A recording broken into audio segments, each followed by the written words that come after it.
Ya.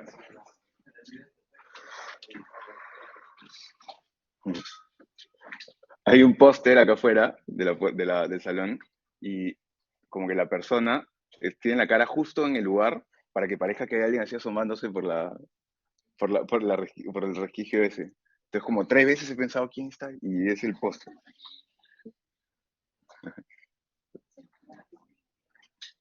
Sí, oye, ¿no hay aire acondicionado?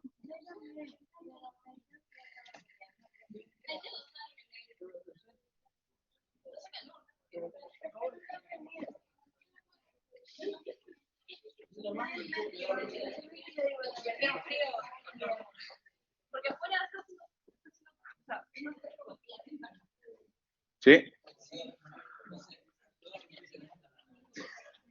Bueno, eh, vamos a comenzar con esto. Eh, Ahora la idea es avanzar un poco rápido. De todas maneras, interrúmpame si tienen alguna pregunta. Varias de las cosas que vemos en las diapositivas, a veces las vemos un poco rápido y si es que en algún momento les parece que, oye, esto está yendo demasiado o no se acuerdan de algo, también tengan en cuenta que parte de la idea de las cosas que ponemos en las diapositivas es que ustedes puedan regresar y revisarlas para usarlas como un material, ¿no? Entonces no es que se tienen que memorizar todo. En realidad, las cosas que están en las diapositivas son como que atajos para otros lugares, por ejemplo, para leyes, ¿no? Y ustedes deberían eh, saber a qué ley recurrir luego. La idea de esto no es que se memoricen varias de estas reglas, sino que sepan dónde buscarlas, porque van a cambiar en el futuro. Bueno, parte de la dinámica, y van a ver cuando lean el texto para la siguiente unidad, eh, o sea, uno de los textos para la siguiente unidad, parte de la dinámica es entender que estas reglas se van moviendo a cada rato, sobre todo los detalles, ¿no? Por eso no nos concentramos tanto en los detalles y sí en las reglas más grandes como la elección presidencial y la congresal, que bueno, por ahora no han cambiado tanto, ¿no? ¿Qué tal con Caleb la vez pasada? Avanzaron, tuvieron ejercicio virtual y creo que recuperación, ¿no? Eh, ¿Y qué tal? Avanzaron, entonces ya les quedó un poco más claro de Hunt. ¿Sí? ¿Vieron el video? Ya, bacán. El jueves, este jueves, va a haber, entiendo, una práctica dirigida, o sea, ustedes mismos van a hacer como si resolviesen una práctica, pero ahí en el salón, o sea, con él. Y la próxima semana es la práctica ya, ¿no? O sea, lo de esta semana es un entrenamiento para la práctica de la próxima semana. Eh, y bueno, esto acá, ignórelo. Eh, pero han visto que han salido audios o sea, sobre una nueva congresista, María Cordero, esta vez es fujimorista, ya habían salido audios contra tres de APP. APP tiene la colección más larga de congresistas denunciados penalmente por cosas recontra serias en los últimos, no sé, 10 años. La rompen. Cada vez que meten congresistas, un grupo termina sacado del Congreso por Donaire, Benicio Ríos, hay harta gente, bueno, en fin. Tres de APP, eh, pero también había una de Perú Libre y ahora salió una de Fuerza Popular. Que todas lo que hacen es la modalidad mochasueldo, ¿no? La modalidad de que contratan a gente y le dicen en verdad que les van a pagar la mitad del sueldo que reciben oficialmente y que la otra mitad se las pasen a ellos, para ellos gastarlas en diversas cosas, ¿no? Eh, Terrible, pero este tipo de cosas, este tipo de problemas o de temas, puede ser que en algún momento empiecen a tejer, digamos, problemas. Acuérdense que ahorita lo que el gobierno de Dina Boluarte solo se sostiene por su alianza con las bancadas de derecha. Nada más, no tiene vicepresidentes, no tiene bancada, no tiene partido, no tiene a nadie, no tiene a la gente, ¿no? Vizcarra por lo menos era populistón, intentaba tener a la gente de su lado, entonces jugaba cosas para tener la aprobación de la gente. Dina no está ni esforzándose por ahí, ¿no? Obviamente. Entonces, lo único que le queda es su apoyo a la derecha. Si en algún momento algo hace que se pelee, y estas cosas que están saliendo contra Fuerza Popular ya han merecido pronunciamiento de un par de ministros y a Fuerza Popular no le ha gustado que el gobierno se pronuncie contra ellos. Entonces, si le terminan quitando su apoyo en algún momento, yo creo que hace en algún momento de este año, si no el próximo, pero creo que es más probable que sea este año en algún momento, eh, se va a caer el gobierno de Ina de todas maneras. Bueno, también, no sé si han visto lo de SUNEDU. súper fuerte. Toda la mafia que está detrás del tema de Suneo es alucinante. No, sigan ese tema porque es, digamos, va a ser de todas maneras relevante en ver cuáles son las coaliciones que se forman para la próxima elección. Va a haber una que va a estar defendiendo a muerte esto, porque de todas maneras este es un interés demasiado grande, demasiada plata acá en lo de Suneo. No sé si saben, pero por ejemplo, una de las críticas más fuertes que había contra Suneo era que cómo le van a dar licenciamiento a algunas universidades que tienen problemas como la César Vallejo, que tenía este tema de los plagios de tesis, ¿no? Consistentemente. Ya, pero las licencias que había dado SUNEDU, la anterior SUNEDU, ¿no? Antes de ser reformada y básicamente convertida de nuevo en la Asamblea Nacional de Rectores. Bueno, no tanto así, pero casi. Antes de eso, las licencias que daba SUNEDU eran licencias temporales. De hecho, la de esta universidad también lo es. Todas las licencias que da son temporales. Hay que renovarlas. Y cuando te han dado una licencia con las justas, que entiendo que no es el caso de esta universidad, pero sí el caso de la César Vallejo, te pedían unas mejoras continuas para poder darte esa renovación. Esa renovación ya sea en el 2023, pero no sabemos si la nueva SUNEDU, porque APP ha estado a favor de esto, ¿no? O sea, Acuña está a favor de este cambio de la SUNEDU, entonces probablemente eh, a él le va a favorecer este cambio y ya no le van a pedir tantas cosas. Yo creo que van a renovar la licencia de la César Vallejo probablemente sin pedirle tantas cosas. Pero no sé, bueno, de repente estoy equivocado. Vamos a ver qué es lo que pasa. ¿Alguien había levantado la mano? Disculpen. Sí, sí, sí. ¿Por qué? ¿Que te estabas preocupado por lo que digo? ¿Qué tal? Ah, no, creo que no. Sí, siempre te llamamos. Nos vemos. Gracias. Eh, bueno, en fin, también salió esto acá que me pareció súper interesante, que en realidad no es muy distinto a los números de febrero, es básicamente la respuesta a una pregunta de, ¿tú qué crees que pasó? ¿El golpe lo hizo Castillo o el golpe lo hizo el Congreso? Si tú entiendes un poco de ciencia política, lees un poco de la Constitución, entiendes un poco del tema, te sacas un rato el sesgo, podemos discutir esto, pueden no estar de acuerdo conmigo, ¿ya? Pero es objetivo que el golpe de Estado lo dio Pedro Castillo, no el Congreso. No es como que no hay punto para discutir. Si quieren, luego de la clase en algún momento me dicen, ¿pero por qué? Yo creo que tal. Y con gusto lo discutimos un rato, pero me parece francamente indebatible que fue Pedro Castillo. Sin embargo, igual es importante, o sea, más allá de lo que mi opinión, no importa. Yo soy insignificante en el mundo, en el país. Entonces, ¿qué importa? Lo importa lo que piensa la gente. Si la gente piensa esto en número tan alto, ya es relevante. Relevante electoralmente y relevante para la política en general. Entonces, es un problema. Ahora, ¿qué cosa? Porque, ¿te acuerdan de lo que hablamos al inicio? O sea, digamos, las cosas que nos ayudan a coordinarnos colectivamente son historias. Es qué historia nos creemos. Entonces,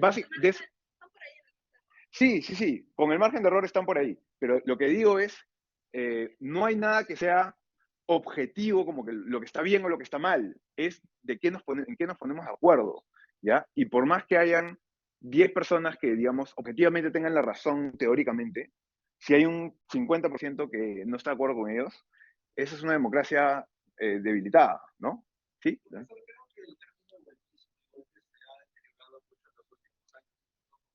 Ajá,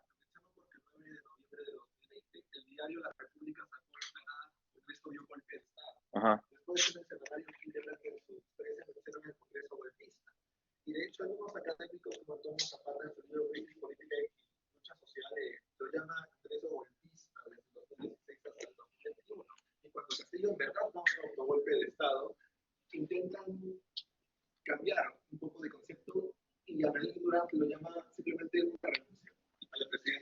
ajá.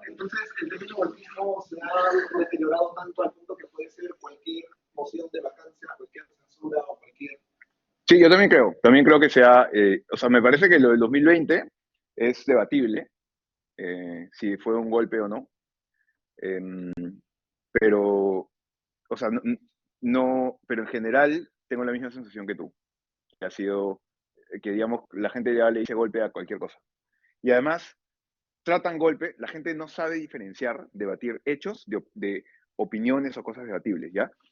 una cosa es que tú estás debatiendo si ha salido el sol o no ha salido el sol, que es una cosa objetiva, y otra cosa es que debates si había un golpe o no. Oye, ¿qué cosa te refieres con golpe? Dame tu definición, ¿no? No existe una única definición objetiva de golpe, y no existe, ¿no? O sea, y no tenemos toda la información disponible en el momento en que estamos teniendo esta discusión, probablemente para estar 100% seguros de que según mi definición o tu definición. O sea, esas discusiones normalmente son mucho más complejas de lo que vemos, porque lo que vemos son respuestas emocionales de gente que dice, no, pues es así, ¿qué te pasa? Tú eres comunista entonces, ¿no? Entonces, vemos ese tipo de reacciones en vez de discusiones de verdad, ¿no?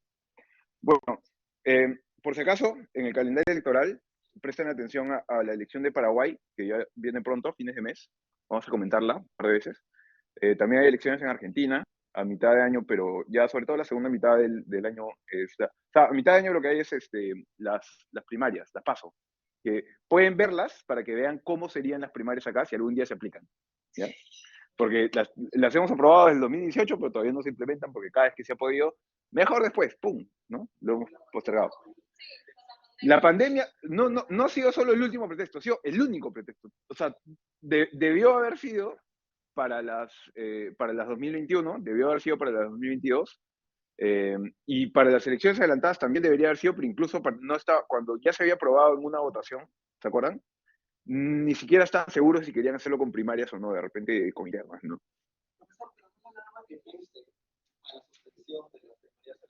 Ajá. Siete partidos políticos en los 24 lo hayan hecho y aún así solo hayan tenido 5% de su distancia participando. Es que eso no es primaria, eso es interna. Eso es elección interna. Entonces, justamente la primaria es diferente, es otra cosa. ¿Sabes por qué no? Porque sería abierta y obligatoria. Tú tendrías que ir a votar, todos tendríamos que ir a votar, igual que el día de la elección. Por eso les digo que chequeen la Argentina, porque no vamos a ver con detalle primarias acá en el curso, porque no nos da tiempo, pero miren la Argentina porque ese es el modelo del que nos hemos copiado. No es un modelo perfecto, ¿ya? De hecho, en Argentina tiene bastantes críticas, pero si me preguntan a mí, es mejor que lo que tenemos ahora, porque lo que tenemos ahora es lo que toca describir. O sea, 5% es el partido que más militantes llevó, ¿no? Sí, creo que fue Acción Popular, ¿no?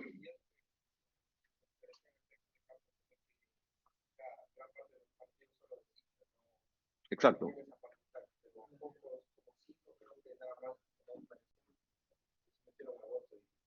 Sí, sí, sí. Lo que pasa es que cuando hay elecciones internas, hay dos modalidades normalmente. O designación de delegados no, designación por delegados es para que no vota todo el partido, sino que vota solamente un grupo de gente, como la cúpula, ¿no? Ya, eso sí, esa es la no democrática y esa es la que cogen casi todos los partidos, ¿ya?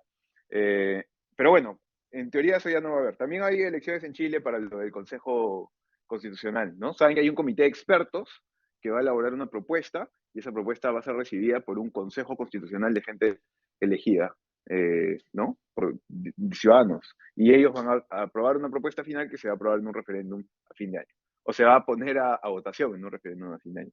Pero yo creo que tiene más chances que la propuesta anterior.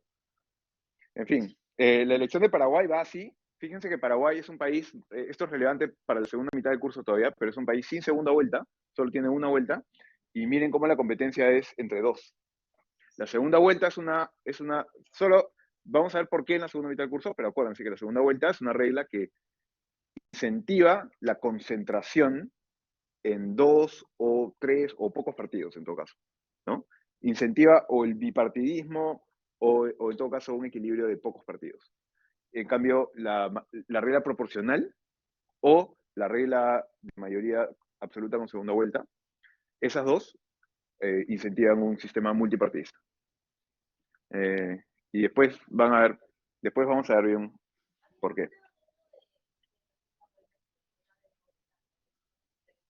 Sí, eso era antes antes de que adoptemos la segunda vuelta que conocemos, había segunda vuelta en el Congreso, se llama, ¿no? Que era, si sacabas menos de 33%, si ganabas con menos de 36%, sí, exacto, los tres primeros eran elegidos, el Congreso elegía entre los tres primeros.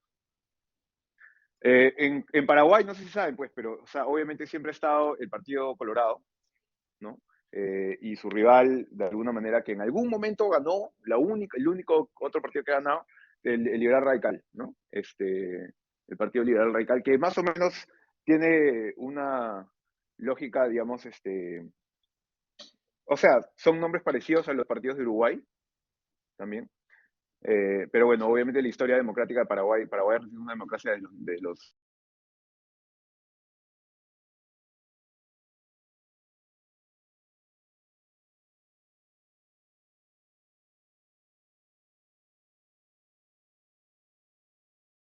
Porque este es un país que ha deteriorado muchísimo en democracia.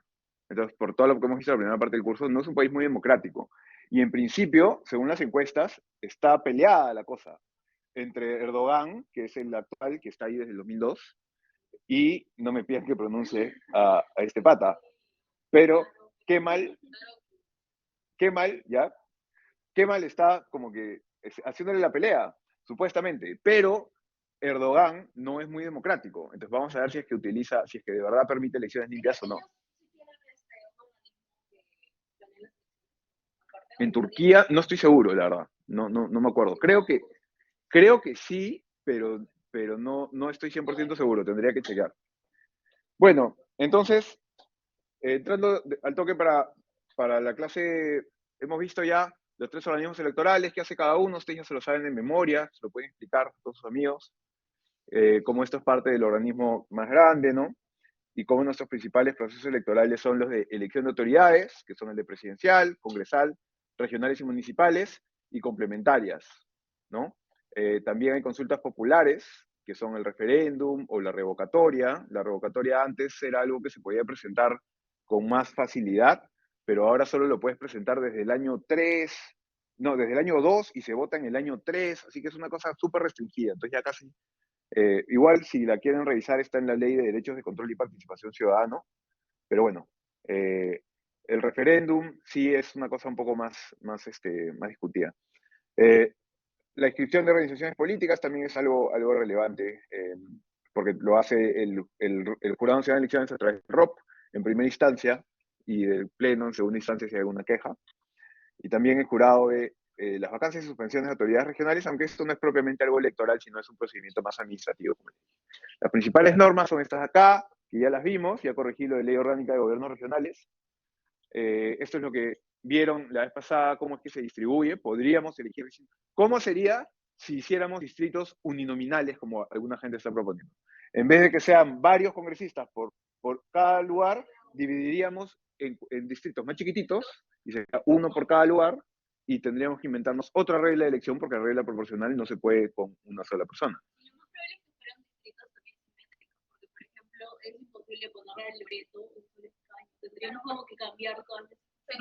El tema sería, probablemente lo que pasaría es que tendríamos que tener, lo ideal sería tener bicameralidad y que hayan dos criterios, que tengas una cámara, normalmente la cámara baja, que tenga un criterio poblacional, entonces los distritos dependerían de cuánta gente vive allí. Entonces habría más gente en Lima, más congresistas en Lima que en Madre Dios.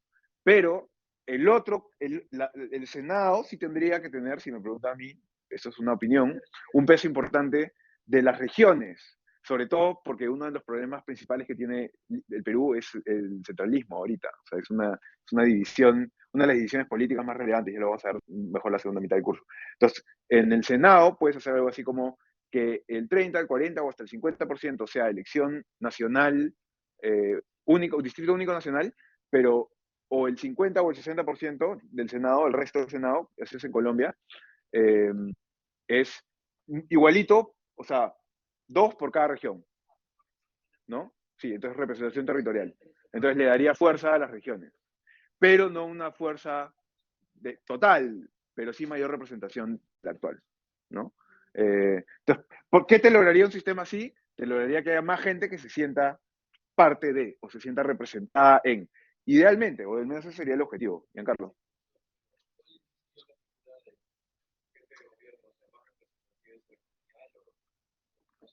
Eh, Podríamos adoptar un sistema bicameral y quedarnos siendo presidencial como somos ahora. De hecho, así era hasta que Fujimori cambió la cosa. Pero, si me preguntas a mí, yo creo que deberíamos pasarnos a semipresidencial.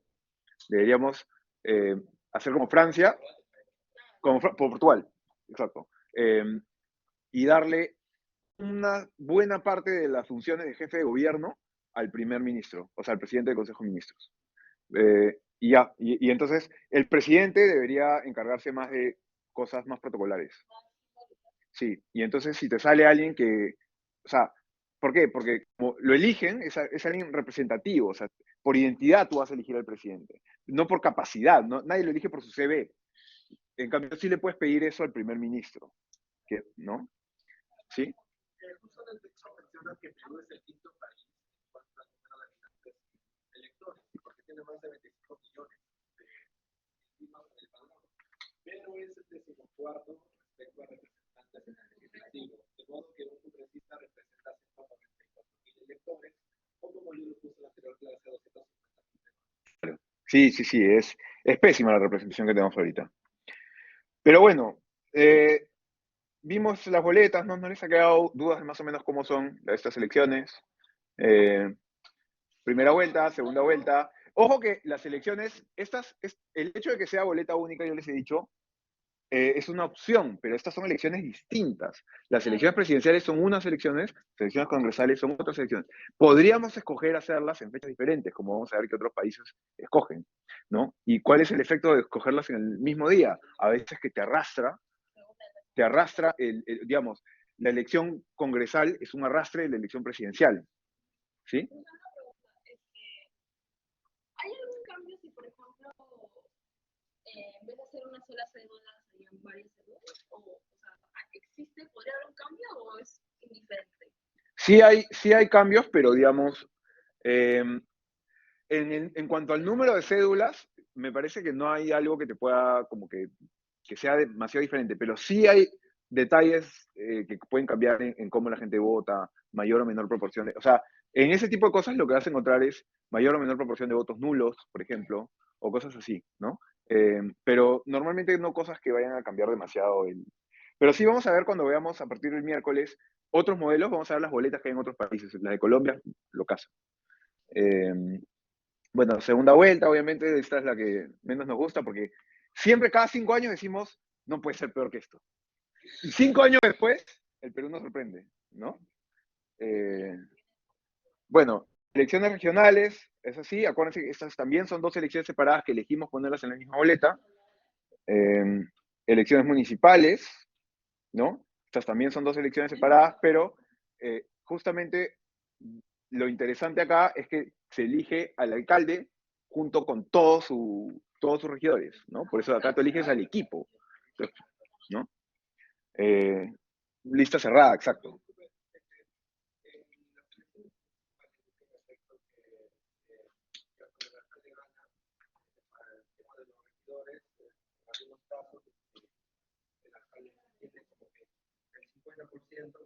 Sí.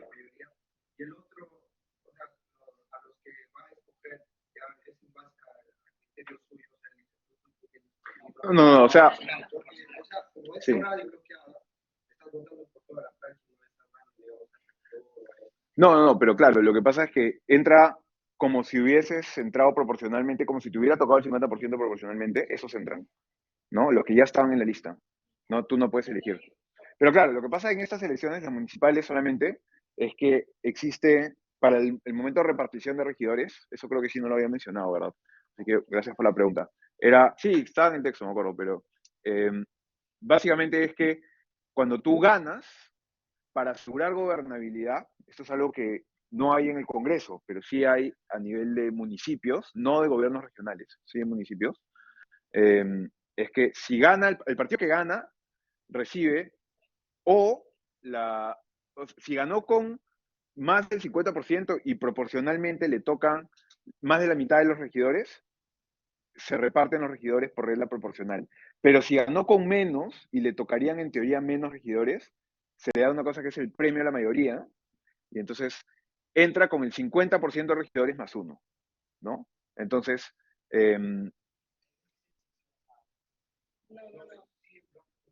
sí, creo.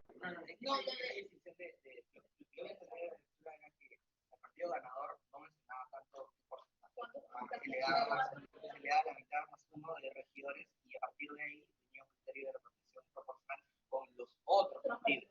Es que sí pasa eso con los otros partidos, pero lo que pasa es que probablemente, no estoy seguro si Blancas de repente obvió esa parte porque casi nunca gana alguien municipal con más del 50%. Entonces, lo que vemos en el 90% de los casos es premio a la mayoría.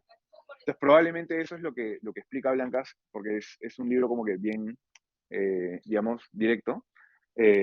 No es tan amplio como si se dan cuenta. Es un libro, no sé si alguien lo ha visto en físico. Es chico. ¿Ves? Ese, es chico. Eh, pero bueno, no, como que de repente ha obviado esa parte, pero cuando tienes, si es que no te conviene la regla de la mayoría y tú hubieras ganado proporcionalmente, ganaste con el 60%, metes a más regidores. No, no, no. Ya está puesta la lista.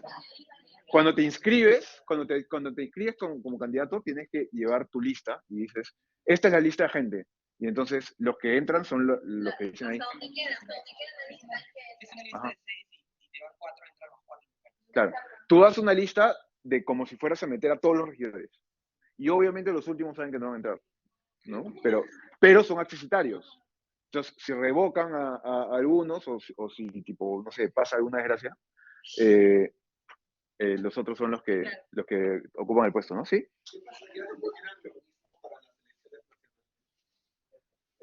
Mayoría, el premio a la mayoría, bueno, no, o sea, sí, pues sería debatible. No, no sé, creo que es, no conozco un país que haga eso con la elección congresal.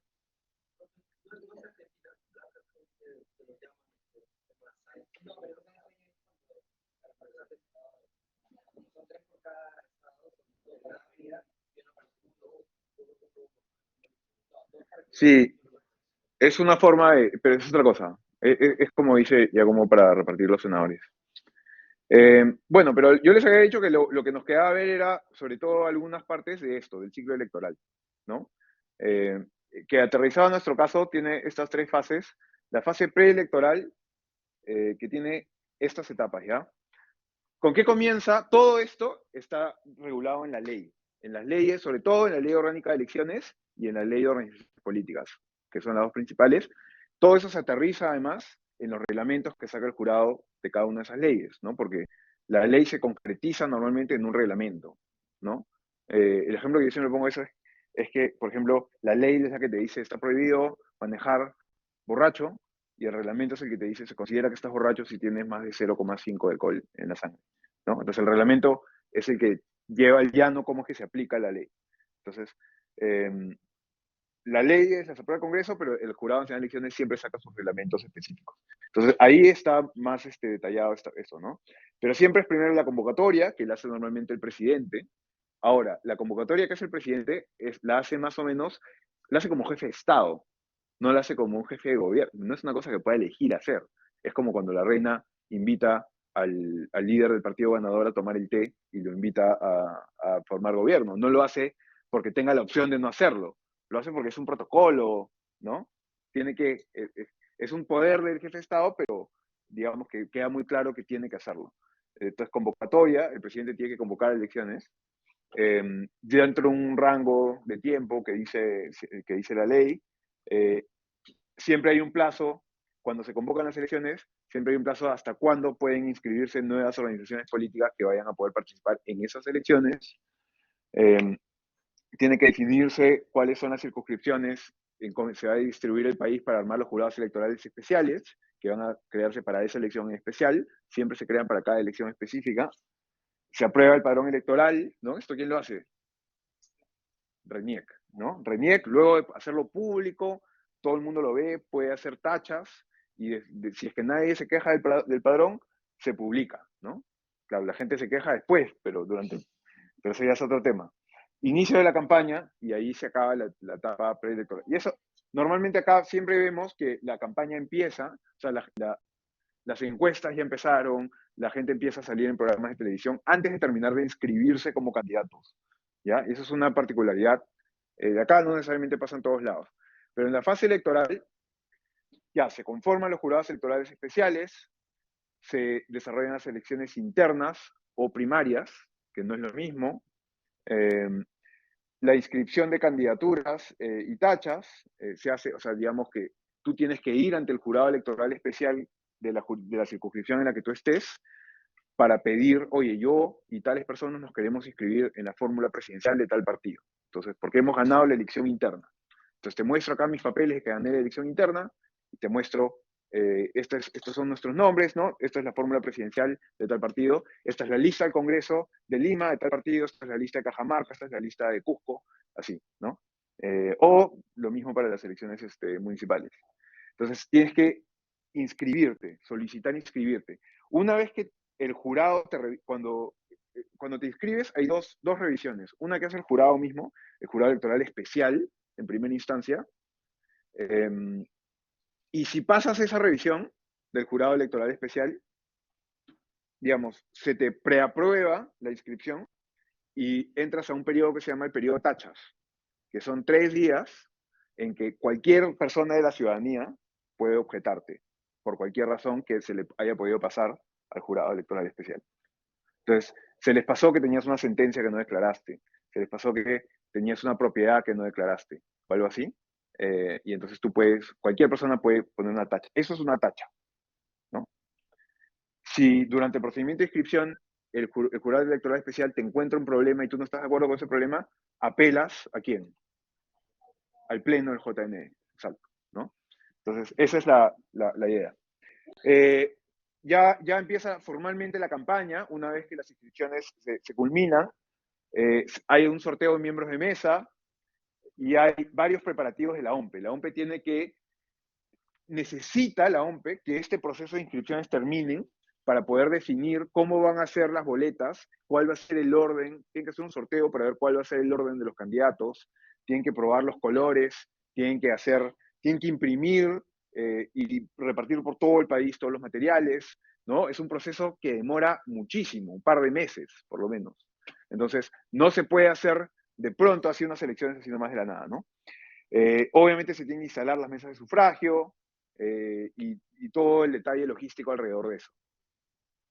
Bueno, y en la fase final es el cómputo de actas, ¿no? Que el cómputo de actas lo hacen, las actas las registran los miembros de mesa y luego las digita la OMPE, ¿no? Las oficinas descentralizadas de la OMPE. Hay una resolución de votos impugnados, de actas observadas y solicitudes de nulidad, y luego hay una proclamación de resultados a nivel de jurados electorales especiales primero, y luego el Jurado Nacional de Elecciones es el que termina de proclamar. Si esto lo llevamos a la práctica, digamos, todas estas fases las aterrizamos en un calendario. Estoy seguro que han visto este calendario para el 2021, por ejemplo. ¿Este calendario cómo se arma? ¿Se le ocurre al jurado cuáles son las fechas adecuadas? No. La ley dice 270 días o 80 días antes. Eso el jurado cuenta, lo traduce y lo pasa al calendario actual y entonces saca, estas son las fechas que dice la ley, ¿no? Entonces, inicia, por ejemplo, diciembre del 2019, las elecciones son en el 2021. Fecha límite para renunciar a otros partidos políticos para postular por una organización política. Cierre el padrón electoral en abril del 2020, un año antes, ¿no? Después, julio del 2020, se convoca las elecciones. Fecha límite para remisión del padrón electoral, o sea, en toda esta etapa, fue entre abril y agosto, ha sido revisión del padrón electoral antes de que sea finalmente aprobado. En septiembre, finalmente aprobado por el jurado, una vez que ya ha habido revisión de RENIEC de la ciudadanía. Luego, límite para solicitar inscripción de alianzas electorales en octubre, ¿no? Cuando son estas cosas, ustedes van a ver que los partidos, como que siempre te dan como que 2 semanas para hacer eso. Y los partidos siempre dan el último día a la última hora. A 10 de la noche están todos los partidos ahí. Yo quiero escribir. Ya, alianza electoral. Luego, límite para inscribir la alianza electoral. Luego, en diciembre recién, fecha límite para presentación de solicitudes de inscripción de fórmula de candidatos. Entonces, acá en diciembre se están inscribiendo. Y también, inicio de diciembre tienen que publicar los resultados de las elecciones internas. Y ya después de eso, vienen en enero, sorteo de miembros de mesa, febrero, fecha límite para publicar las fórmulas admitidas. Entonces, a partir de este momento ya no pueden haber exclusiones de candidatos. Digamos, a partir de en marzo, porque es un mes antes, sí, que ya no pueden haber exclusiones por hoja de vida. Luego, fecha límite para exclusión por situación jurídica, eso lo vamos a ver qué cosa es, un día antes de las elecciones y el 11 de abril ya las elecciones, y en junio la segunda vuelta, ¿no? Les dejo también el calendario de lo que fue la elección municipal, que es bien parecido, pero son más o menos así las reglas. Y por si acá, ahorita te doy la palabra, David. Esta es una resolución que salió este año para convocar a las elecciones complementarias municipales que van a haber este año. Son en todos esos lugares, ¿no? En Ancash, bueno, en toda esa lista de sitios. Y también, bueno, y también tiene eso un calendario, ¿no? Que es bien parecido a los anteriores. David,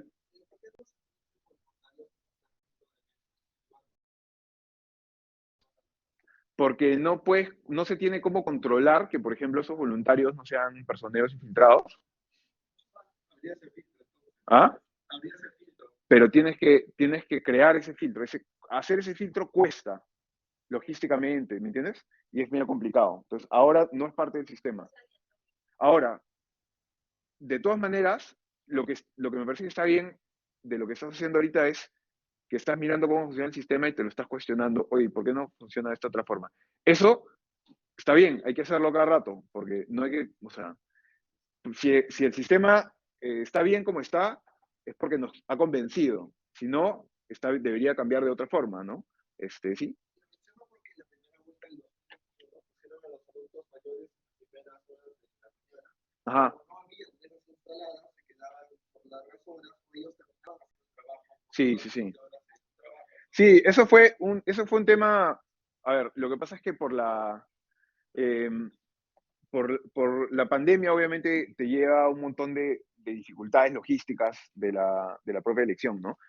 Y si a eso le sumas toda la polémica que había de gente acusando de fraude desde el inicio, pucha, se vuelve un panorama bien complicado. Pero bueno, finalmente lo que pasa es que sí hay algunas reglas. No, por ejemplo, no puede ser miembros de mesa, en principio, si son familiares. eh, o sea, hay algunos protocolos que tienen que seguir la OMP, ¿no? Entonces, por eso no se pudo esa vez. Bueno, de todas estas fases, entonces yo les dije que vamos a prestar atención ahora a algunas en particular. Vamos a ver primero rápido la inscripción de candidatos, cómo más o menos, qué cosa es. Aquí les estoy dejando una lista, de nuevo, no quiero que se memoricen esta lista, pero quiero que entiendan la lógica de qué es lo que se te pide cuando tú te vas, cuando tú te juntas con tus amiguitos, armas un partido político, ¿ya? Se armó el partido político y entonces vas ahora tú y dices, ya, ¿quién nos vamos a postular? Y luego quieres ir con tu papelito al Jurado Nacional de Elecciones a inscribirte. ¿Qué tienes que tener? ¿Qué te va a pedir? Primero que vas a llegar al Jurado Nacional de Elecciones y te van a decir, ¿qué haces acá? Ándate al Jurado Electoral Especial, porque ese es el lugar donde tienes que ir a inscribirte, ¿no? El Jurado Electoral Especial, entonces te va a pedir todas estas cosas, tus papeles de la democracia interna, a ver, ¿quién te ha elegido? Yo cómo sé que tú eres el representante de esa organización política. Muéstrame tus papeles de democracia interna. Que además en la democracia interna, ahora por ley, también participa el jurado y la OMP y RENIEC. Entonces, hay supervisión de las elecciones internas y, bueno, eventualmente de las primarias, eventualmente. Tiene que haber cuota de género, ¿no? Tienes que tener tu hoja de vida declarada con todo un montón de detalles sobre tus bienes, sobre tus estudios, en fin, declaración de interés, un plan de gobierno en formato de resumen, en CD o en USB. Sí, todavía. No voy a hacer comentarios. Pago de la tasa en el Banco de la Nación, ¿no? Que obviamente la tienes que hacer presencial. Documento renuncia a cargo público, si es que aplica. Cumplir con los requisitos de ley, edad mínima, nacionalidad, ¿no? Acudir por ejemplo, cuando postulas alcalde, tienes que haber vivido en el lugar por 2 años al menos, una cosa así. Sí, o sea, depende de cómo la juegas. Acudir al jurado electoral especial de competencia con todos estos documentos y estar dentro del plazo, ¿no? Que eso es lo que le falla a varios partidos. Logran todo, pero esta de acá. Sí, exacto. Más o menos el procedimiento de inscripción se ve así. ¿Cuánto es no me acuerdo ahorita, pero lo pueden buscar. Si buscan, tasa 2021, inscripción, no, sí, tasa de inscripción partidos 2021 te va a salir por ahí. No debe ser tanta.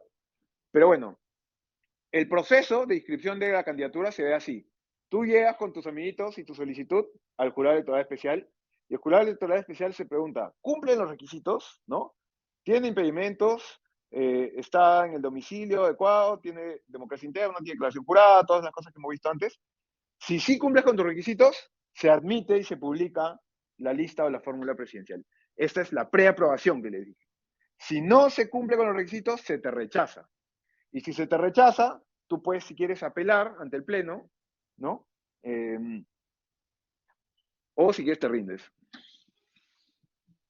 Pero si es que ya se te aprueba y entonces sea que el jurado electoral especial te aprobó o que el Pleno corrigió al jurado electoral especial y el Pleno del Jurado Nacional de Elecciones fue el que te aprobó de frente, pasas a esta preaprobación y esta preaprobación implica que pasas al periodo de tachas.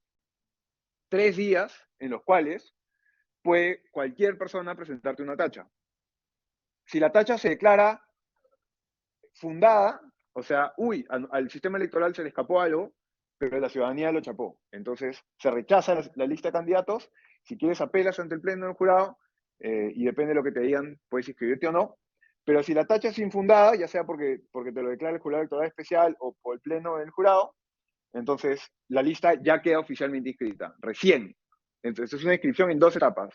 Primero, el filtro del jurado electoral especial y del Pleno solo en segunda instancia, y luego el filtro de la ciudadanía en las tachas.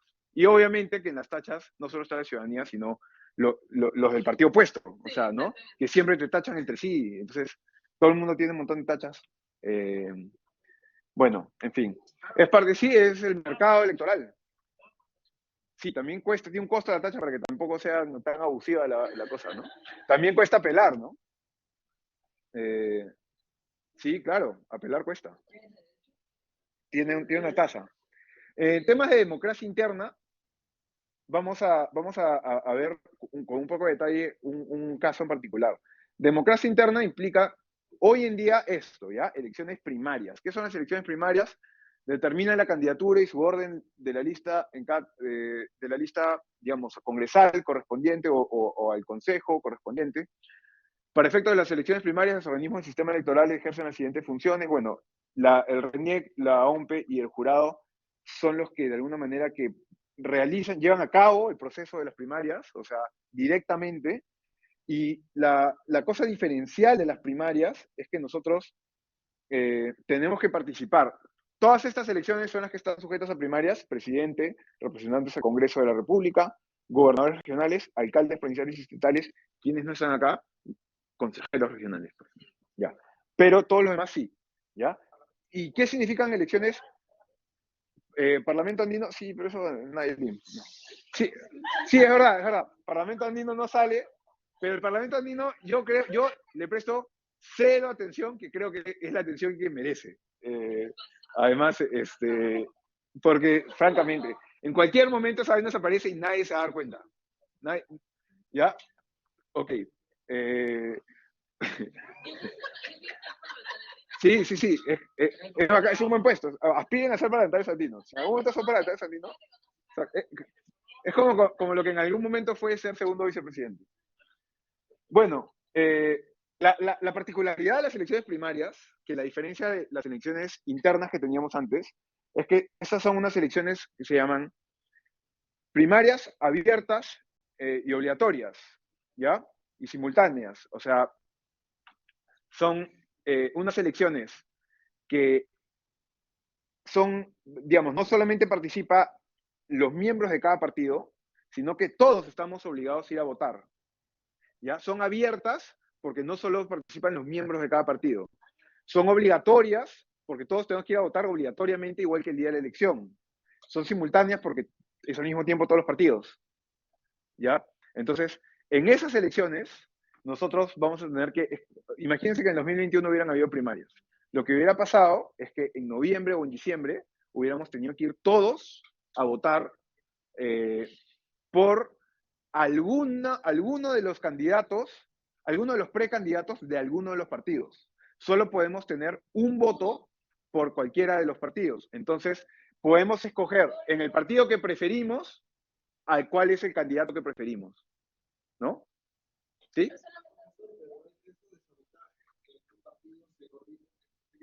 Ajá. ¿Sabes qué es lo que nos ayuda contra ese riesgo? La estadística. Porque en grandes números es imposible coordinar eso. Imposible. Totalmente imposible. Cada gente de su partido va a estar preocupada por votar por su partido.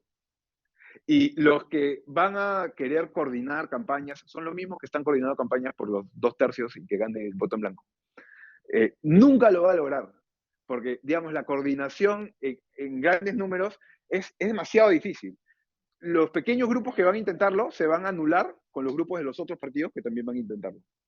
Y eso ha pasado en toda la historia en todas partes del mundo. ¿Sí? Eh, sí, solo un solo partido. Entiendo el riesgo, es lógico. Tiene sentido que te salte la pregunta, porque es algo, digamos, natural. Pero felizmente la estadística, por grandes números, no va a permitir, es imposible coordinar. Nadie está prestando tanta atención a un solo partido. La cantidad de gente que necesitarías para hacer ese nivel de coordinación es demasiado grande. Tendrían que ignorar el resto de partidos. Entonces no va a pasar en la práctica. Tiene sí otros problemas las PASO, que si quieres puedes chequear las críticas a las PASO en Argentina. Pero yo creo que al menos es mejor que lo que teníamos ahora, que son las elecciones internas, que las elecciones internas son estas que, bueno, hubo para las elecciones municipales de 2022 por una disposición transitoria, y justamente lo que implicaban era que podían haber estas dos modalidades de elección por delegados. Entonces en los delegados no votan todos los miembros del partido, sino que solo vota un grupo de gente del partido, ¿no? Como que los líderes del partido. Y obviamente casi todos los partidos escogían esa modalidad. La otra modalidad era un delegado, un afiliado a un voto. Entonces, todos los del partido votaban. El problema era que iba el 5%, como dijo David, ¿no? O el 3% de la gente que supuestamente inscrita al partido. Entonces te mostraba que en realidad los partidos tienen puro papel nomás con gente, pero no, de verdad que... antes antes de entrar al break, sí, ¿alguien preguntó? Ah, Diego.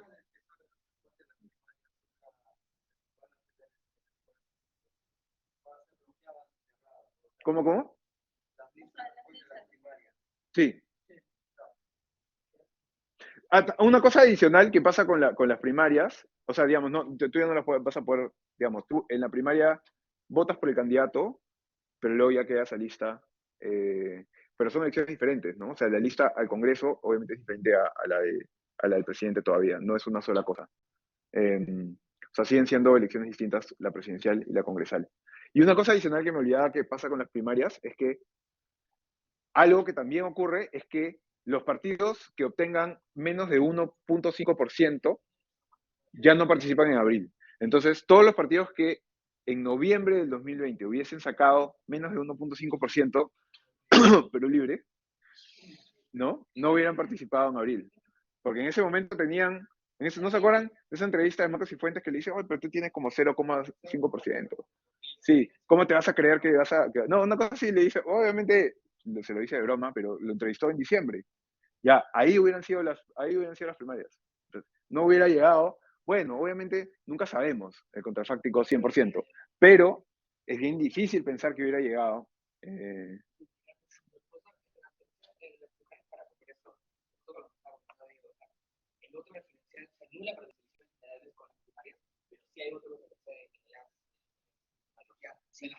Sí. Ajá. Sí, digamos, cuando nosotros vayamos a votar en abril, no, ya no va a haber voto preferencial. Sí, porque de alguna manera que se entiende que nuestro preferencial fue en las primarias.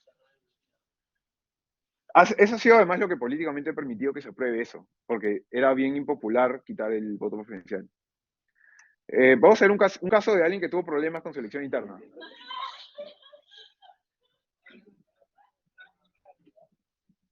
¿Ya? Esto de no tener, de tener tus elecciones, ¿no?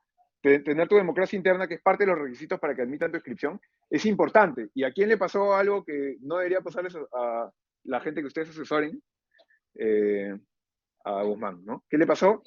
Que Guzmán en el 2016, a ver, no es el único, no es la única persona que haya cometido, además no fue él individualmente, fue el grupo de gente con el que él estaba, que hayan cometido errores que te han dejado fuera de una campaña electoral, ¿no? Incluso dos partidos con bastante más experiencia, no creería, el PPC y el APRA, les ha pasado otras cosas similares, aunque esta tuvo que ver con la democracia interna, por eso les pongo de ejemplo, y se han quedado fuera de elecciones, ¿no? Pero ya, ¿qué pasó con Julio Guzmán en 2016? Julio Guzmán en realidad tenía su movimiento propio, ¿no? Se llamaba, no, pero antes, no, se llamaba Integración, ¿cómo se llama? Movimiento, sí, no me acuerdo. Había un movimiento antes que él tenía, que era un grupo propio, donde ya estaba Sagasti, ya estaba Olivares, ya habían escogido el color morado como algo que los representaba, pero digamos que no estaban cuajados como partido. Ellos se juntan. Hay un capítulo de un libro de Carlos Meléndez, de Anticandidatos de 2021, donde hay como que análisis de cada candidatura de ese año, y yo chequeé el Partido Morado. Entonces, por eso me acuerdo de esto. Yo escribí el Partido Morado. Eh, y entonces, lo que pasó fue que su grupo logró unirse, logró contactarse a través de Elmer Cuba con el partido Todos por el Perú, que era un partido de otra gente, no es que conocían a Guzmán antes, pero lograron de alguna manera que llegaron a un acuerdo en 2014 para decir, ya, vamos juntos a las elecciones de 2016 y de alguna manera que vamos a fusionar mi movimiento con tu partido para ir juntos como una plataforma única, ¿no? Entonces pasaron el 2014 y 2015 negociaciones, pero parece que se demoraron mucho porque eh, parte de la idea de poder unir las dos cosas, era meter a nueva gente al partido, cambiar los estatutos, hacer una serie de actualizaciones, ¿ya? Que implicaba un proceso ante el ROC, como hemos visto que ocurre, ¿no? Este era un proceso que tenía él, el de los estatutos. Al mismo tiempo, él tenía que hacer el proceso normal que hemos visto que se tiene que hacer para inscribirse como candidato, ¿ya? ¿Qué pasó? Que tú normalmente este proceso lo haces idealmente antes que ese, pero este pata lo hizo al mismo tiempo, ¿ya? Entonces, el proceso de cambio de estatutos y digamos, de selección de nuevos integrantes, o sea, digamos, ingresos de nuevos afiliados, todo eso, lo presentó a fines de diciembre, al mismo tiempo, casi 2 días antes, que su pedido de inscripción. El problema es que su democracia interna ya la había hecho con la gente nueva. O sea, su democracia interna la había hecho con gente no inscrita y que intentó inscribir justo 2 días antes de... Claro, digamos que, a ver, su democracia interna la hizo con las reglas del nuevo estatuto, que no había inscrito, la hizo con nuevos militantes que no habían sido inscritos todavía, y cuando quiso inscribir todo eso, 2 días antes de intentar inscribirse él. Entonces, cuando este proceso explota y le dicen, oye, está mal tu proceso porque tu democracia interna digamos, había tenido algunos problemas, eh, justamente, justamente lo que les digo, había elaborado una elección interna con un estatuto que todavía no había inscrito. Entonces, le dijeron eso y le dijeron, bueno, tu elección interna pues no vale. Y cuando su elección interna le dijeron no vale, o sea, digamos, todo lo que había hecho con ese nuevo estatuto no valía, se lo dijeron en este proceso se cayó por su propia cuenta, ¿no? Ya, el problema es que entre esos tiempos, acá este es un informe que hice para la Semana Económica de esa época. En Semana Económica nosotros fuimos los que sacamos que él se podía caer, o sea que el jurado lo iba a sacar. Si buscan el artículo de el jurado, como que el jurado puede sacar a Julio Guzmán, lo van a encontrar.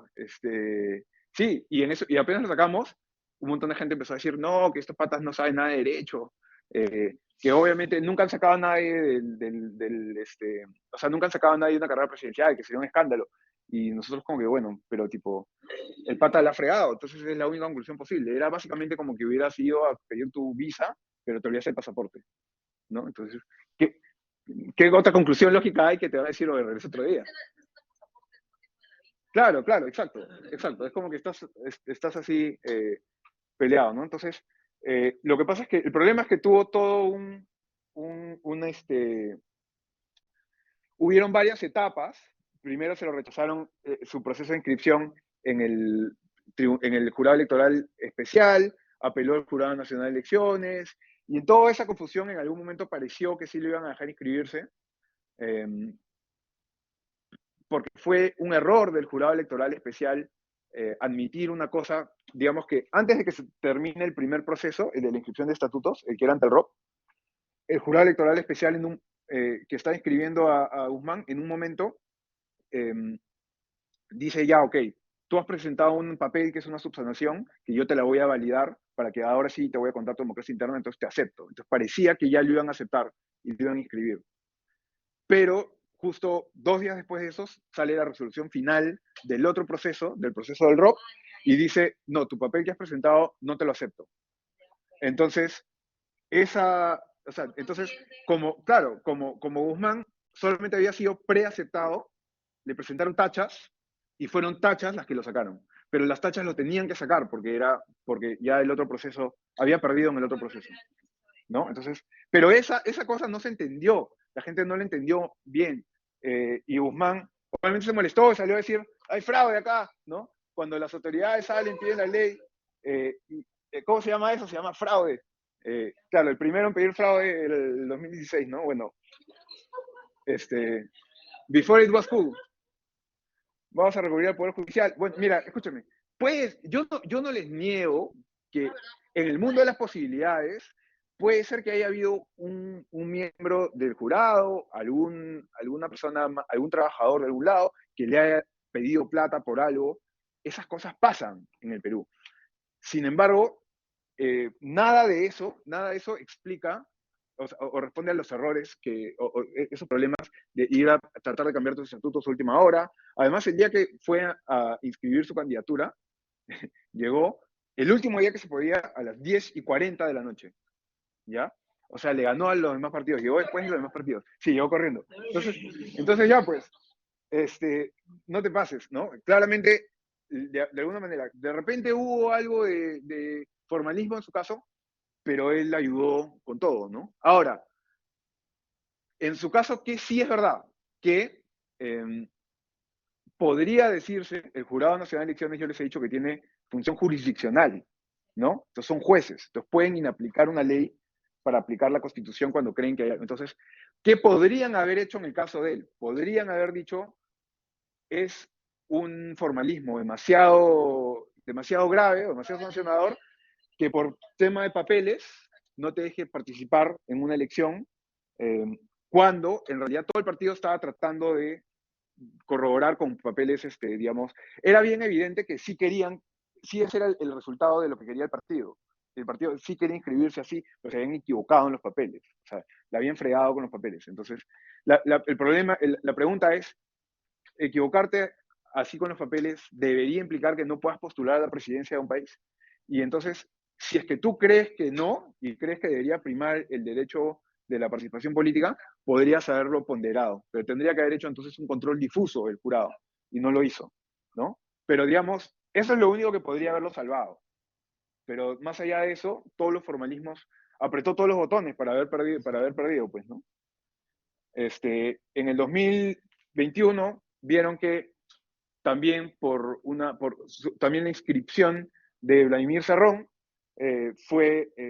digamos, fue rechazada porque no se, en su caso es por un tema de condena, pero también, digamos, fue en la misma instancia, ¿no? Jurado Electoral Especial de Lima Centro 1.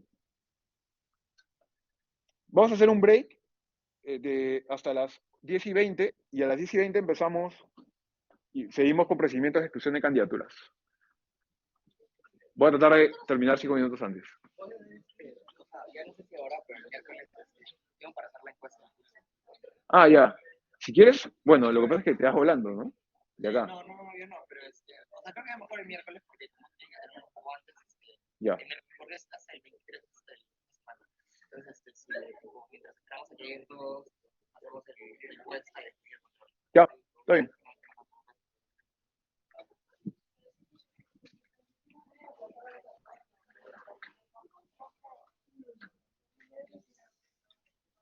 Dale, no te preocupes. ¿Qué tal? ¿Cómo estás? Acerca de